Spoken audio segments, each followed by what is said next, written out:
আসসালামু আলাইকুম এভরিওয়ান, আশা করি সবাই ভালো আছো। তোমাদের মাত্রই বাংলা প্রথম পত্র এবং দ্বিতীয় পত্র পরীক্ষা শেষ হলো। ভালো খারাপ মিলিয়ে আমাদের দুইটা পরীক্ষা গেল। তো যা হয়েছে হয়েছে, আমাদের ওটা নিয়ে এখন চিন্তা করার দরকার নাই কোনো। যা হয়েছে আলহামদুলিল্লাহ। যা চলে গেছে ওটা তো আর ফিরে আনা যাবে না। তো এখন নেক্সট আমাদের যা আছে ওগুলোতে আমাদের ভালো করে চিন্তা করতে হবে।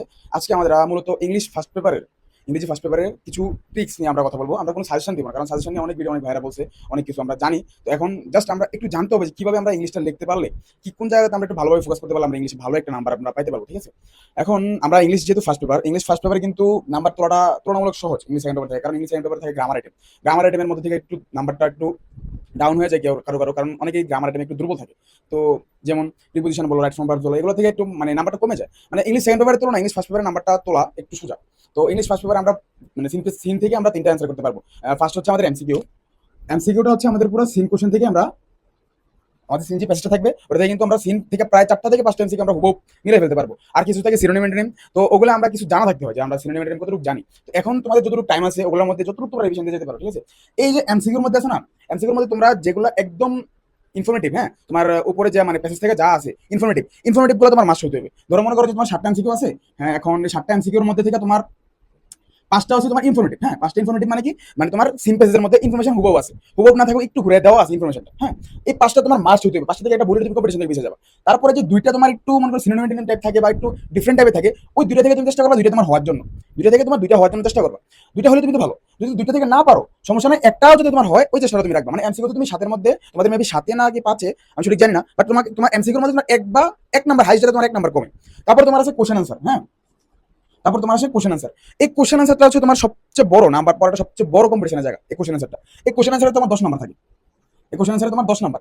এই 10 নাম্বার যারা ভালোভাবে গুছিয়ে লিখতে পারে, স্যারদের মানে স্যাররা এই কোশ্চেন আনসারটা দেখে সেটা একটা স্টুডেন্টের উপরে মানে স্যাররা একটা ইয়া করে ফেলে যে স্টুডেন্ট কেমন হতে পারে। হ্যাঁ, স্যাররা মানে ধারণা করে ফেলে যে স্টুডেন্টটা ভালো নাকি খারাপ, মানে স্টুডেন্ট খাতা কেমন হতে পারে। কোশ্চেন আনসার থেকে কিন্তু স্যারদের ধারণাটা চলে আসে, কারণ কোশ্চেন আনসারটা হচ্ছে তোমার নিজের নিজের যে মনে করো ট্যালেন্ট আছে ওটা থেকে একটু লিখতে হয়। মানে নিজের তুমি ইংলিশ কতটুকু পারো, ফ্রি হ্যান্ড কতটুকু লিখতে পারো, ওটা থেকে তোমার এই কোশ্চেন আনসারটা করতে হয়। বুঝছো, সব তুমি একদম পেজের মধ্যে যদি হুবহু পাও, তুমি ওই হুবহু যদি তুমি অ্যান্সার লিখে দাও, তো স্যাররা তোমার ওটা থেকে স্যারের ইমপ্রেশনটা অনেক কমে যাবে যে না হয়তো ডাইরেক্ট পেজ থেকে যা পাইছে তা লিখে দিচ্ছে। তো এটা মনে করো যে জেনারেল স্টুডেন্টের মতো হয়ে যাবে, নর্মাল স্টুডেন্ট। কিন্তু তুমি যদি একটু একটু জাস্ট ঘুরে লিখতে পারো, তোমার বলে তুমি ইংলিশে তুমি একবারে লিটারেচার লিখে ফেলো, এরকম না। তুমি জাস্ট কি করবা, তুমি তো টেন্স জানো, তুমি তো ভার্বের রূপ জানো, তুমি তো কিভাবে সেন্টেন্সটা একটু ঘুরানো যায়, তুমি মনে করো সেন্টেন্সটা ওখানে একটা মানুষকে কথা বলছে, তুমি এটা একটু ঘুরাই হি দিয়ে মনে করো একটু ঘুরে তুমি লিখে ফেলা। তো জাস্ট তোমার কাজ কি, তুমি কোশ্চেন আনসারের মধ্যে প্রত্যেকটা কোশ্চেন দুইটা ফুল স্টপে, দুইটা দুইটা ফুল স্টপ, হ্যাঁ,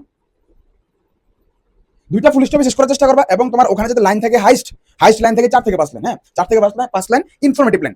ওই যে কোশ্চেন আনসারের প্রথম যে সেন্টেন্সটা তুমি লিখবা, ওই প্রথম সেন্টেন্সটা যাতে হয় তোমার একদম কোশ্চেনে যা চাইছে একদম সেইটাই যাতে তোমার অ্যান্সারটা হয়, তাহলে তোমার কোশ্চেন আনসারের নাম্বার পাওয়ার সম্ভাবনা সবচেয়ে ভালো থাকবে। হ্যাঁ, কোশ্চেন আনসারে যে 10 নাম্বারের মধ্যে ভালো একটা নাম্বার তুলতে পারবে, ভালো নাম্বার বলতে গেলে কি 10 একটা ভালো নাম্বার, কারণ বোর্ডে তোমার কোশ্চেন আনসার তেমন একটা হার্ড আসে না। সিন প্যাসেজগুলোর মধ্যে থেকে ইম্পর্টেন্ট কোশ্চেনগুলাই কুমিল্লা বোর্ড বলো, আর ভাই বহুত কঠিন কুমিল্লা বোর্ডে না। তো এই কুমিল্লা বোর্ডে দেখবা যে সিন প্যাসেজ থেকে ইম্পর্টেন্ট যে সিন প্যাসেজগুলো, জহির রায়হান বলো, তারপর পৃথিবীতে অর্থাৎ এগুলো তোমার তারপরে ড্রিমস, এগুলো থেকে তোমার মনে করছে আসার সম্ভাবনা খুব বেশি। হ্যাঁ, এত ডিপে যাইতো না, এত মনে করছে কঠিন তো আর কি আছে, এগুলো ইম্পর্টেন্ট গুলো থেকে তোমার কোশ্চেন আসবে। ইম্পর্টেন্ট গুলো কোশ্চেন আসে, এগুলো তুমি কোশ্চেন আনসার প্র্যাকটিস করছোই, জানোই কি ইনফরমেশন গুলো জানোই, ওগুলো তুমি গুছিয়ে লিখবা। গুছিয়ে যদি সুন্দর করে তুমি লিখতে পারো, একটু স্যারদেরকে ইনফরমেটিভ তুমি দিতে দেখাইতে পারো স্যারদেরকে, তো তুমি কোশ্চেন আনসার 10 পাওয়া একদম ইজি। যদি তুমি মনে করো না ভাই আমি কোশ্চেন আনসার আমি ওখান থেকে পাইছি, সিনপ্যাসেজ থেকে পাইছি, উপর থেকে যা মিল লেগেছে এটা হুবহু তুলে দেই, এইখানে তোমার নাম্বারটা কমে যাবে। হুবহু তুলে দিবা, নাম্বারটা কমে যাবে। সেন্টেন্সটা যদি তুমি একটু গুছিয়ে লিখলা না, একটু ঘুরে লিখলা না, এটা থেকে স্যাররা দেখুন তোমার ইমপ্রেশনটা স্যার মানে খাতা থেকে তোমার ইমপ্রেশনটা স্যার কমে যাবে, তোমার নাম্বারটা এখানে কমে যাবে। ঠিক আছে, কোশ্চেন আনসারটা তুমি চেষ্টা করো যদি তুমি একটু গুছিয়ে লেখা, কোশ্চেন আনসারে তুমি একটু টাইম বেশি দিলা। এমসিকিউতে ফার্স্ট তুমি করবা কি সিনপ্যাসেজ তুমি ভালো করে পড়বা, পড়ার পরে এমসিকিউটাতে তুমি ফার্স্টে 5টা তুমি শুরু করার চেষ্টা করে ফেলবা। ঠিক আছে, এটাতে একটু টাইম মোটামুটি ধরো তোমার 10-15 মিনিট গেল। ইংলিশে অনেক টাইম থাকে, ফার্স্ট পেপার বলো সেকেন্ড পেপার বলো অনেক টাইম থাকে লেখার। ঠিক আছে, তো কোশ্চেন আনসারে তুমি চেষ্টা করবা যে একটু টাইম নেওয়া হলো, ধরো 20 মিনিটে তুমি অ্যান্সার করলা 10 নাম্বার। ঠিক আছে, তারপরে তোমার থাকে সিনপ্যাসেজ থেকে তোমার মানে without clue, gap filling without clue, এটাও তোমার মানে প্যাসেজগুলো পড়া থাকলে ইজিলি তুমি গ্যাপ ফিলিংটা তুমি করে ফেলতে পারবা। দেন তোমার যেটা থাকে, সরি, দেন তোমার থাকে হচ্ছে আনসিন প্যাসেজ থেকে ইনফরমেশন ট্রান্সফার। এটা খুবই সোজা জিনিস। এটা হচ্ছে তোমার ইনফরমেশনটা তোমার একদম উদ্দীপকে মানে আনসিন প্যাসেজটাতে থাকবে।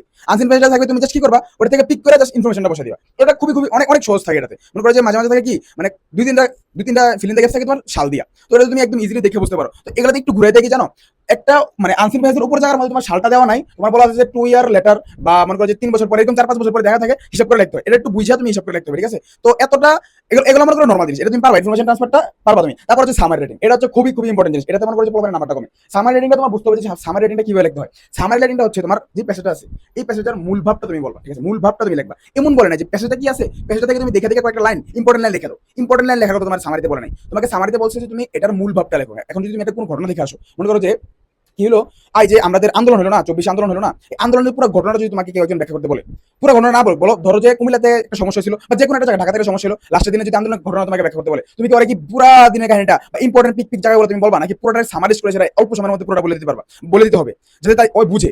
এরকম ভাবে তুমি মনে করো আনসিন পেজের মধ্যে যতটুকু ইনফরমেশন আছে ওই ইনফরমেশনটাকে সামারাইজ করে 4 থেকে 5 লাইনের মধ্যে মনে করো যে 1/3 অফ পেজ, হ্যাঁ, একটা পেজের 3 ভাগের 1 ভাগের মধ্যে চেষ্টা করবা শেষ করে ফেলার জন্য, ঠিক আছে? বলতে পারো যে ভাই সামারি নাম্বার কত, 5 মেবি তোমাদের নাকি 10, আমি সেটা জানি না নাম্বারটা, দেখে নিও। যদি 5 হয়, 5 হোক 10 হোক, এটা ম্যাটার করে না। সামারি মেইনলি ম্যাটার করে হচ্ছে তোমার তুমি সামারিটা তুমি সামারাইজ করে লিখতে পারছো কিনা, মানে হচ্ছে তোমার যে মূল ভাবটা, ইনফরমেশন গুলো তোমার পিক করতে হবে না, মানে ইম্পর্টেন্ট ইনফরমেশন গুলো পিক করতে হবে না বললেও ভুল, কারণ কি ইম্পর্টেন্ট ইনফরমেশন গুলো তোমার দেখাইতে হবে, বাট তোমাকে এটা মানে মানে আনসিন পেজটা যেভাবে আছে এভাবে দেখাতে পারবা না, তোমাকে মানে নিজের ভাষায় লিখে দেখাইতে হবে, বুঝছো? নিজে সামারাইজ করে লিখে দেখাবে, মানে নিজে মূল ভাবে দেখাবা। এরপরে তোমাদের আছে এটা একটা নতুন answer question from poem, answer question from stories. এই জিনিসটা হয়তো আমাদের পোয়েমগুলো আমাদের টেক্সটে আছে, বইয়ে আমাদের মনে হয় 4-5টা মনে হয় পোয়েম আছে, এগুলো আমরা যদি ভালো করে পড়ি এই পোয়েমগুলো থেকে ইনফরমেশন যেগুলো আছে কোশ্চেন অ্যান্সারের মতো, তো কোশ্চেন অ্যান্সারগুলো যেভাবে আমরা নিজেদের থেকে গুছায় যেভাবে লিখতে পারবো ইনশাল্লাহ, ওটা আমরা চেষ্টা করবো যে এই কোশ্চেনগুলো এভাবে মানে লেখার, বুঝছো? নিজের ক্রিয়েটিভিটিটা যত দেখাতে পারবা, স্যার তোমার খাতার প্রতি তোমার প্রতি তত ইমপ্রেস হবে, বুঝছো? স্যার ইমপ্রেস হয়ে গেলে নাম্বার এমনি আসবে। বোর্ডের মধ্যে হচ্ছে স্যাররা এতটা সময় পায় না যে তোমার খাতার মধ্যে টাইম দিয়ে একদম হুবাহু প্রত্যেকটা লাইন পড়বো, এত সময় স্যারের কাছে নাই। স্যারের মিনিমাম 200-300 খাতা দেখতে হয়, স্যারের একটা খাতা দেখলে স্যারের টাকা পাবো মিনিমাম, মানে ভালো একটা টাকা পায়। তো স্যাররা চাই যে আমি ভালো একটা খাতা দেখি, ভালো অ্যামাউন্টের খাতা দেখি, তো স্যাররা যত কোয়ান্টিটি বাড়াতে পারে তত স্যারদের ভালো, তো স্যারের যত তাড়াতাড়ি খাতা শেষ করতে পারে তত স্যারের ভালো। তোমার খাতার প্রতি একটা খাতার প্রতি স্যারের এত টাইম দিব এরকম তো স্যারের সময়ও নাই না। তো তুমি স্যারের ইমপ্রেশনটা মানে তোমার খাতা দেখার পরে যদি স্যার ভালো লেগে যায় এরকম কিছুটা করতে হবে। তো স্যারে মেইনলি তোমার দেখে কই মনে করো এমসিকিউ তোমার স্যারে তো ডাইরেক্ট অ্যান্সার মিলাবে, কোশ্চেন অ্যান্সার স্যার একটু পড়বে, এই জায়গা থেকে তোমার মনে করো স্যার ইমপ্রেশন তোমার প্রতি তোমার খাতার প্রতি ভালো করতে হবে, ঠিক আছে? তো কোশ্চেন অ্যান্সার করলা, তারপরে তোমার আছে রাইটিং পার্ট। ডায়লগ বলো, স্টোরি বলো, দোনোটা জিনিস খুবই ইজি জিনিস। ডায়লগ তো ভাই তুমি প্রথম 3 লাইন 4 লাইন তুমি এমনি বুঝে লিখতে পারবে, হ্যালো হাই হ্যালো বা হাউ আর ইউ, তারপরে তোমার হোয়ার আর ইউ ফ্রম, এরিয়া মানে প্রথম 4 লাইন আর শেষে দিয়া 3-4 লাইন তো মনে করো যে ফাওয়াতে দিয়ে শেষ হয়ে যায়। স্যাররা এই লাইনগুলো পড়েই না, স্যাররা এই লাইনগুলো পড়েই না। স্যাররা কোন থেকে যায় জানো?